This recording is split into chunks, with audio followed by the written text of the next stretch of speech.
You don't want me to love you.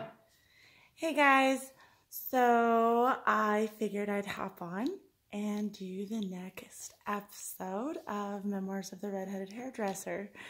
So today I decided to start with a story that kind of got this ball rolling. So I was at the salon and an older lady that she's one of our weekly shampoo sets. We just all loved her so much. And she had read an article in a magazine about unbelievable dating stories. And she says, I'm going to ask Rochelle about this because I don't think this is real. She says, hey, you got to read this. You've got to read it and let me know. And so I read the article and I says, yep, that's happened to me. And she's like, no, there's absolutely no way. And I said, oh, yes, it has. So here we go. We're going to call this story Former Chippendale Dancer. So I met a gentleman on a dating site and he was really good looking and I was super excited. And he said, okay, you're beautiful. I want to meet you. And I said, okay, we'll do something simple, like a little coffee date. He sounded a little strapped for cash. So I figured that's the best way to meet somebody anyway. It's quick, it's easy, you don't spend a lot of money, and you get to meet a person, see if there's a connection. So he came to where I live. We met at the Starbucks. And we sat outside because it was a beautiful day. And we're sitting across from each other. And we're having our coffee. And we're chit-chatting about life and about who we are, you know, our hobbies and what we like and all this stuff, getting to know each other. And he says to me, you have the most kissable lips I've ever seen. And I just want to kiss you. I'm like, okay. So he leans across the table and he gives me a little kiss. I'm like, all right, that's fine. And so then he says to me that he'd really love to see me again. And I was like, okay, you know, that's fine. And I said, well, I've got to go. I've got to get back to work.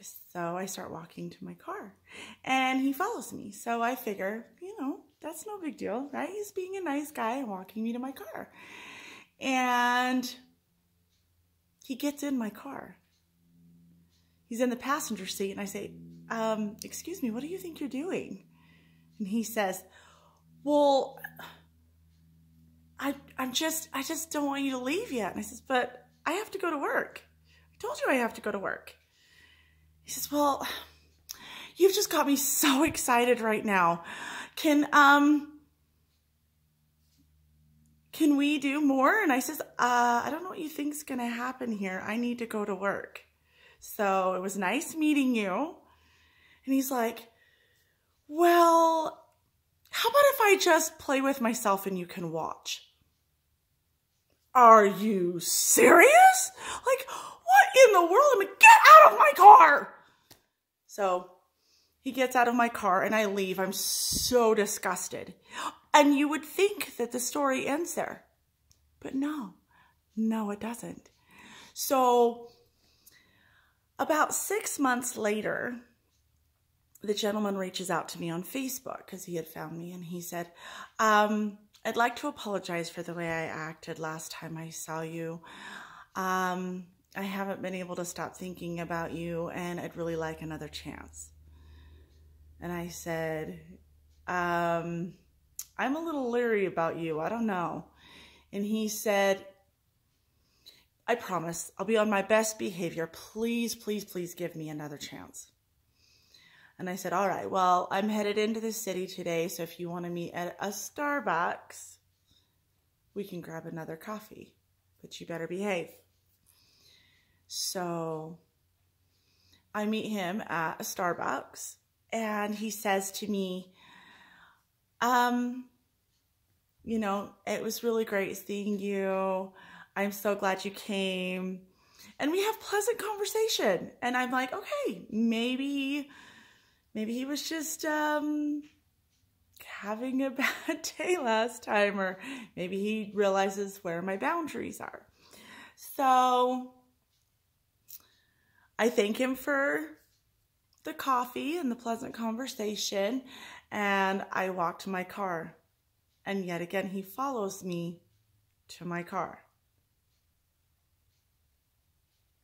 Almost the exact scenario happens yet again.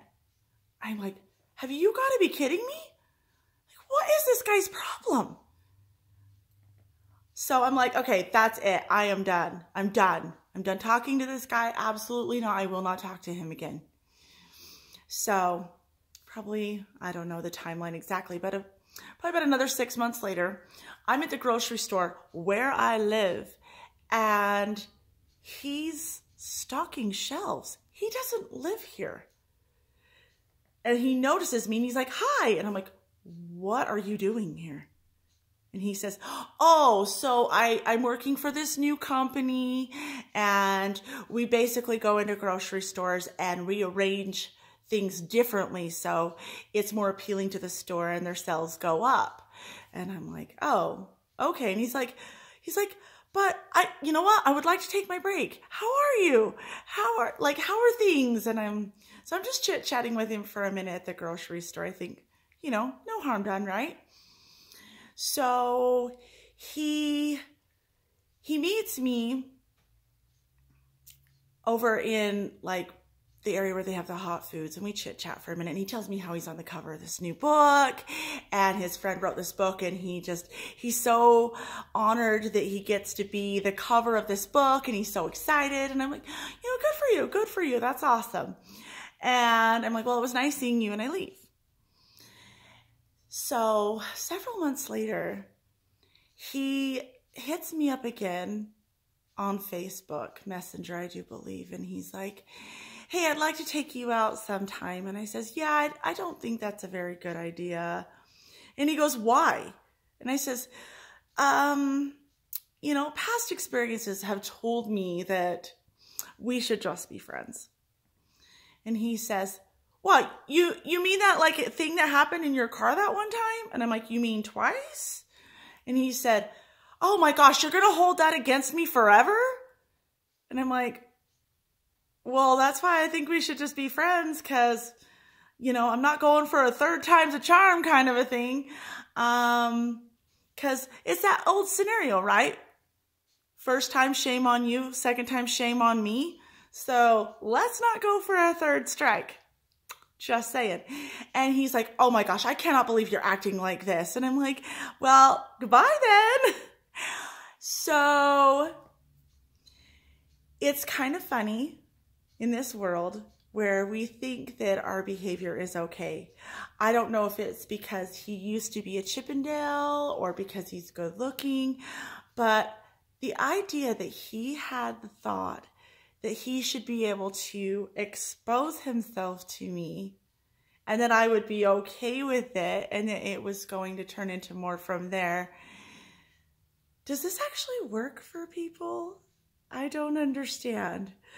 But this is the story that got the ball rolling. And so many of my clients saying, you should write a book because this is unbelievable. And you know what?